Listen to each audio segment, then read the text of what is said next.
اور وہ اس ملک پہ کئی سالوں سے اجارہ دار بنے بیٹھے ہیں. تو بات سب سے اہم بات یہ ہے کہ دیکھیں خان تو اپنی کرسی کے لیے نہیں لڑ رہا ہے، وہ تو اس ملک کے لیے اور آئین و قانون کی حکمرانی کے لیے لڑ رہا ہے. اگر مذاکرات یہ کرتے تو کیا وفاقی حکومت بیچ میں سے ختم کر دے؟ کیا یہ اگر مذاکرات ان کی قدموں میں بیٹھنے والا اگر عمران خان شخص ہوتا تو کیا وہ صوبائی حکومت ہی قربان کرتے؟ اتنی بڑی پارٹی 25,000 ورکر عہدیدار جیلوں میں پڑے ہیں، کیا وہ چاہتے تو یہ سب بچ جاتے اور آج بھی ہماری حکومت ہوتی؟ دیکھیے اصل چیز کیا ہے، اصل چیز یہ ہے کہ ہم سے بعد میں جو کنٹریز آزاد ہوئے ہیں ان کو دیکھیں وہ ترقی کے کس لیول پہ پہنچ گئے اور پاکستان کہاں پہ دلدل میں پھنسا ہوا ہے. یہاں پہ دیکھیں جب رجیم چینج ہوتا ہے تو اس کی ڈائریکشن باہر سے آتی ہے. یہاں پہ جب بجٹ پیش کیا جاتا ہے تو وہ اپنے مفادات کے لیے ان میں سب کچھ رکھتے ہیں. تو مجھے بتائے کہ یہاں پہ اگر قانون نہیں، یہاں پہ عدلیہ مفلوج، یہاں پہ پارلیمنٹ ایک ٹاؤٹ کے ذریعے غلام بنایا جاتا ہے، تو مجھے بتائے اس ملک کا مقصد پھر آزادی کا کیا ہوا؟ اصل چیز یہ ہے کہ یہاں پہ آئین و قانون کی حکمرانی ہونی چاہیے. اگر یہ اجارہ داری سے پیچھے ہٹے ہیں اور یہ چاہتے ہیں کہ یہ ملک آئین کے سائے میں اور یہاں پہ آئین و قانون کی حکمرانی میں اور یہاں پہ آزاد عدلیہ جو فیصلے کر سکے، جو بھی قانون توڑے گا اس کو سزا دینے، اور جو ملک کو جو ہے نا بنانے والے ہیں ان کو جو ہے نا یہ کل عام چھوڑنے کا جو اختیار عدلیہ کے پاس ہے ان کو یہ چھوڑ رہے. انہوں نے تو اس کو 26 آئینی ترمیم کے ذریعے مفلوج بنایا ہے.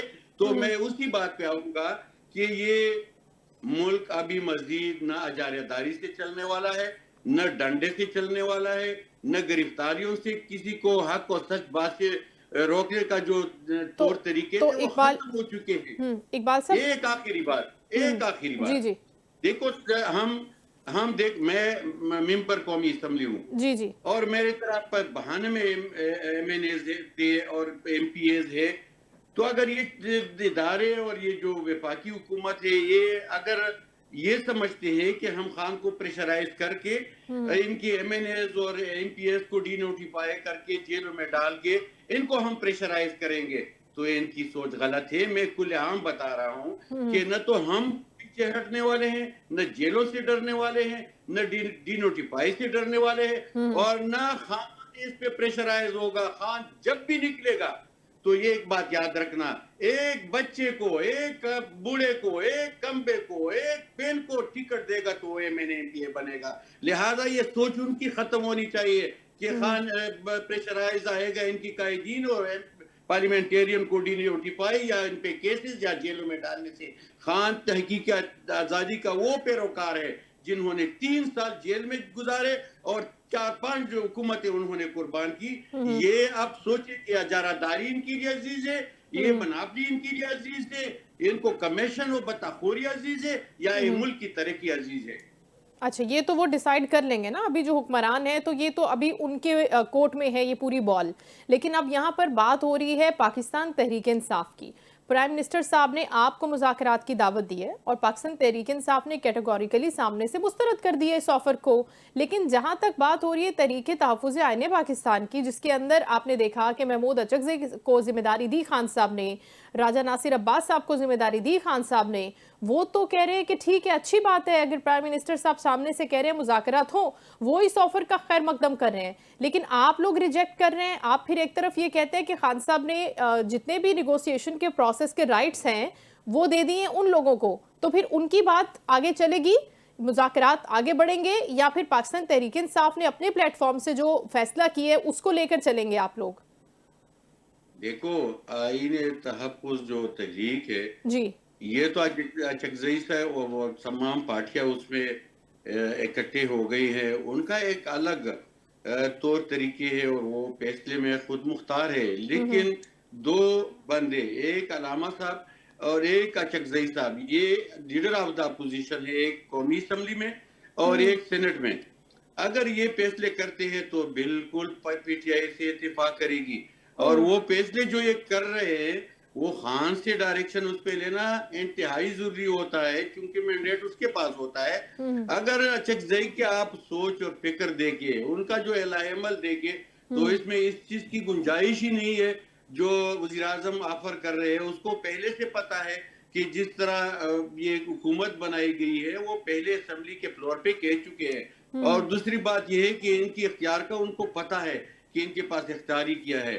لہٰذا نہ تو اس پہ کوئی ڈاؤٹ ہے نہ کوئی ڈیڈ لاک ہے پی ٹی آئی اور چکزئی کے فیصلوں میں. ابھی دیکھیں گے کہ وہ آگے فیصلے کیا ہے. یہ تو میں سنائی باتیں آپ تک مجھے پہنچا رہی ہیں. میں نے خود چکزئی صاحب کو سنا ہے کہ ہم کسی سطح پہ مذاکرات نہیں کریں گے اور جو کرنے والے ہیں ان کے پاس اختیاری نہیں ہے. ٹھیک ہے. اب وہ سامنے سے یہ کہہ رہے ہیں نا کہ دیکھیں آپ کو معافی مانگنی ہے اور آپ معافی مانگیں گے تو مذاکرات کا آغاز ہو جائے گا اور وہ بامانی مذاکرات ہوں گے. پھر ہم آپ کی بات بھی سنیں گے سامنے سے. جو آپ شرائط رکھ رہے ہیں پہلے سے وہ آپ نہیں رکھیں, لیکن جو معافی کی ان کی طرف سے ایک شرط آئی ہے آپ اس کو قبول کریں. تو کیا خان صاحب معافی مانگیں گے سر؟ دیکھیں شاید ہی یہ تو ایسی بات ہے جو یہ نہ کر رہے ہیں اور عوام کو گمراہ کرنے کے لیے یہ معافی کی باتیں کر رہے ہیں. اصل چیز تو یہ ہے کہ یہی لوگ عوام سے معافی مانگیں گے. ایک وقت آئے گا ہم بتائیں گے ان کو کہ معافی کون مانگے گا اور کون مجرم ہے اور کون اس ملک کا حقیقی معنوں میں مسیحا ہے. لہٰذا خان کو ہم دیکھ چکے ہیں کہ ان کی سیاست اس ملک و عوام کے لیے ہے اور یہ سارے ہم دیکھ چکے ہیں جو ابھی 5,300 ارب روپے کا کرپشن جو ہوا ہے.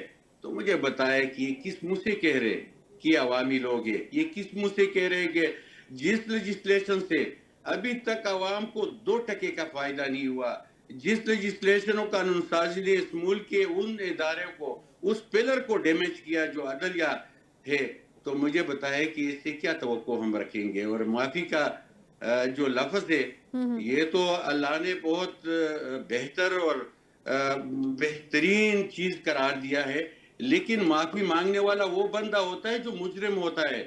ہم تو حقیقی آزادی کے پیروکار ہیں. ہم تو اس ملک کے آئین و قانون کی حکمرانی کے لیے ہمارے گھروں پہ چھاپے پڑے, ہمارے بچوں کو اٹھایا گیا, ہمیں تھریٹ دیے گئے کہ دوسری پارٹی پرویز خٹک کے ساتھ شمولیت کرو, جہانگیر ترین کے ساتھ شمولیت کرو. تو ہم تو وہ لوگ ہیں جو آہ کی دریا عبور کر کے پارلیمنٹ تک پہنچے ہیں.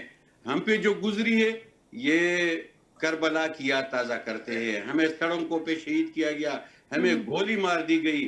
لہٰذا ہم اس تحقیقی آزادی سے پیچھے ہٹنے والے نہیں ہیں اور ہم وہ لوگ ہیں کہ معافی اس چیز پہ مانگیں گے ضرور جب ہم نے کیا ہو. ہم سے اگر غلطی ہوئی ہو کسی بھی چیز پہ اور ہم دیکھیں گے, کوئی تو بتائے کہ وہ غلطی کیا ہے ہماری. جو ڈرامہ یہ 9 مئی کو کر چکے ہیں جس کے نشانہ وہ خان و تحریک انصاف کو بنا رہے ہیں اور 9 مئی کی قصے و کہانی سے یہ باہر اب تک نہیں نکلے ہیں. لہٰذا مجھے تو بڑا افسوس ہو رہا ہے کہ یہ ملک اور اس ملک کے عوام جو دلدل میں یہ لوگ پسا رہے ہیں اس کا کوئی فائدہ نہیں ہے.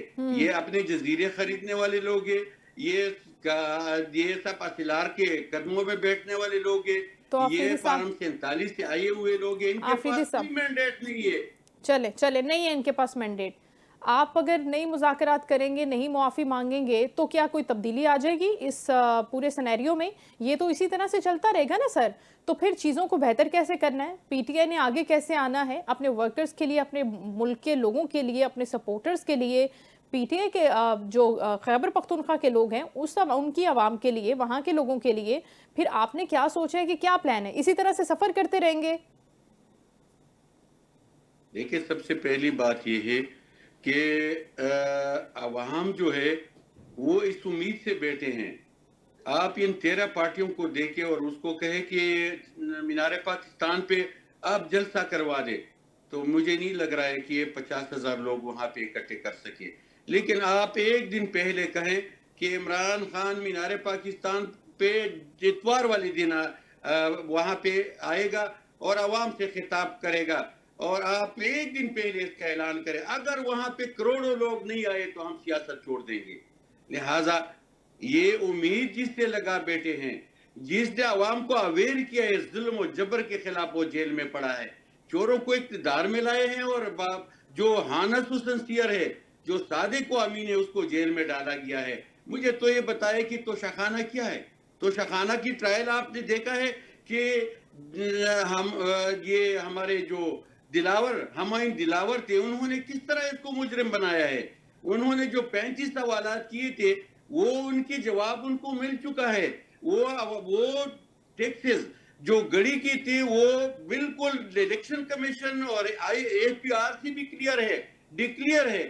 صرف اور صرف ایک کانٹنٹ کی توشخانہ کی ایک 2 الفاظ کی وہ نہیں لکھے ہے کہ یہ توشخانہ ہے. لہٰذا ٹیکسز بھی پے ہیں، ڈکلیئر بھی ہے الیکشن کمیشن سے اور APR سے. تو مجھے بتائے کہ ایک سسٹم جو پورے ملک کا ایک بندے کے خلاف ہے اور جنہوں نے اس بندے کو مجرم بنانے کے لیے اپنے آپ کو ننگا کر دیا ہے، تو لہٰذا کہاں کا قانون ہے کہ آپ آئے روز ایک کیس 2 کیسز پہ بناتے ہیں، اس کو کوئی حقیقت سے تعلق ہی نہیں ہوتا.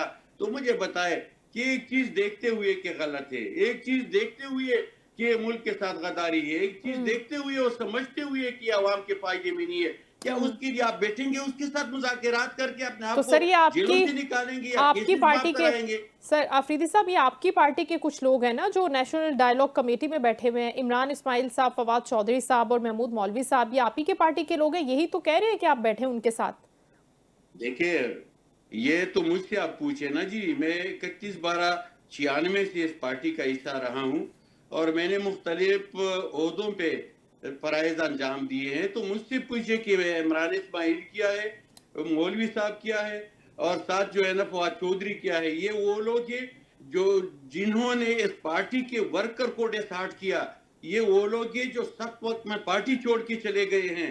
یہ وہ لوگ ہیں جو عمران خان کو تنہا چھوڑ کے چلے گئے. لہٰذا یہ ان کے پاس کوئی اختیار نہیں کہ وہ ڈائلا کرے، وہ اپنی پارٹی بنائے، اپنی عوام کے لیے جو ہے نا وہ کچھ کر سکے. لہٰذا ان کا پارٹی سے کوئی تعلق ہی نہیں ہے. یہ وہ لوگ ہیں جنہوں نے اس ملک سے غداری کی ہے، عوام سے غداری کی ہے اور عمران خان سے غداری کی ہے. اس طرح تو جہانگیر ترین بھی تھے اس پارٹی کا حصہ، اس طرح تو بہت سارے لوگ تھے، ان چودھری بھی تھے، وہ بھی ان کی جو ہے نا وہ روزانہ کی حساب سے صبح وہ جوتے پالش کرتے تھے خان کی. وہ کہاں پہ بیٹھے ہیں؟ لہٰذا جو لیکن لوگ اب وہ پارٹی تو کے آفریدی صاحب وہ تو اب میری الگ ہو بات گئے نا. سنیں، جی میری جی بات پوری سے، وہ جی لوگ جو پارٹی کے فیصلوں کے ساتھ چلے، جو سخت وقت میں اس پارٹی کا ساتھ دے، وہ لوگ جو تحریک میں حصہ ڈالے، اپنی قربانیاں دے، تب وہ لوگ پارٹی کا حصہ بنتے ہیں. اس طرح لوگ نہیں جو سخت وقت میں پارٹی کے جو فیصلے اس سے پیچھے ہٹے اور ورکروں کو ڈسہارٹ کرے اور عمران خان کو چھوڑے. پارٹی سے اس کا کوئی تعلق نہیں ہے. اچھا نہیں، لیکن بات یہ ہے کہ آپ نے بولا کہ یہ لوگ وہ ہیں جنہوں نے ڈسہارٹ کیا اور خان صاحب کے ساتھ ہی مشکل وقت میں کھڑے نہیں ہوئے. آج جو یہ مطالبہ کر رہے ہیں نا سر، وہ آپ کے رہنماؤں کی رہائی کا کر رہے ہیں، تو یہ تو اچھی بات ہے. وہ کہہ رہے ہیں کہ ڈاکٹر یاسمین راشد صاحبہ کو رہا کرے، شاہ محمود قریشی صاحب کو رہا کرے، جو ورکرز پاکستان تحریک انصاف کے 9 مئی کے اندر ہے ان کو رہا کریں تاکہ ہم بات چیت کو آگے بڑھا سکیں.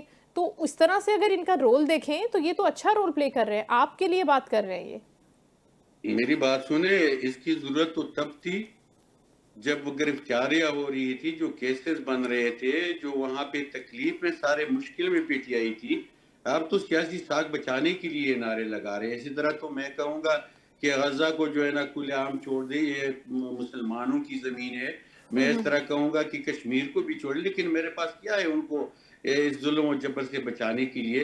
دیکھیں ایک کردار ہوتا ہے بندے کا، جو سخت وقت میں، مشکل وقت میں جی ان جی جی لوگوں کا ساتھ دینا. ہمارا حق بنتا ہے کہ ہم غزہ کو یہ خوراکی مواد بھجوائے، ان کی مدد کرے، لیکن ہم کیا کر رہے ہیں؟ لہٰذا یہ لوگ اپنی سیاسی ساکھ بچانے کے لیے صرف اچھا نعرہ لگا رہے ہیں. بیچ میں سے یہ ووٹ آؤٹ ہے. جس طرح جن لوگوں نے خان کو جو ہے نا وہ اس حد تک پہنچا، بالکل ٹھیک. چوری منسٹری کے مزے لے چکے ہیں، اس طرح عمران اسماعیل گورنر رہ چکے ہیں. یہ سارے وہ لوگ ہیں جو حکومت کے مزے لے چکے ہیں، لیکن برے وقت میں، مشکل وقت میں پارٹی چھوڑ کے چلے گئے. اور اب پارٹی میں واپس آنے کے لیے کر رہے ہیں ساری ایفرٹس. آپ رکھیں گے ان کو پارٹی میں واپس؟ دیکھیے ہر پارٹی میں شامل ہونے کے لیے ایک رول ریگولیشن ہوتا ہے، اور جب خان ایک SOP بنائے گا، TOR بنائے گا، جو پہلے سے بھی موجود ہے اگر ان پہ پورے ہوتے ہیں تب بھی پارٹی میں آئیں گے. اس طرح تو ان کو کسی میٹنگ میں بلا کے تو دلائے نہ جی کہ ورکر ان کا کیا حشر کرتے ہیں. اچھا ٹھیک ہے، بہت شکریہ. اقبال خان آفریدی صاحب گفتگو کر رہے تھے پاکستان تحریک انصاف کے رہنما، اور وہ کہہ رہے تھے کہ اگر یہ کسی میٹنگ میں بھی آ کے بیٹھ جائیں تو پھر بھی بات ہے. اگر یہ واپسی آ سکتے ہیں، ان کا ریوائول ہو سکتا ہے پالیٹکس میں یا پھر خاص طور پر پاکستان تحریک جیسی جماعت میں، تو وہ اسی صورت میں ہو سکتا ہے جب خان صاحب ان کو معاف کریں اور یہ آ کر بیٹھے. لیکن دوسری جانب پاکستان تحریک انصاف اسٹریٹ موومنٹ کی تیاری بھی کر کے بیٹھی ہوئی ہے، تو دیکھتے ہیں کہ اس کی صورتحال کیا بنتی ہے اور اس کو کس پیس کے ساتھ پاکستان تحریک انصاف اور کہاں کہاں اس کو شو کرتی ہے اپنی پاور کو دوبارہ سے، جس کے بارے میں حکومت از ویری شور کہ ان کی کوئی پاور نہیں ہے اور ان کے ساتھ کوئی بھی ورکر باہر نہیں نکلتا جب حکومتی رہنماؤں سے ہم بات کرتے ہیں شو میں. یہاں پر وقت ہوا ہے شارٹ کمرشل بریک کا. Stay with us.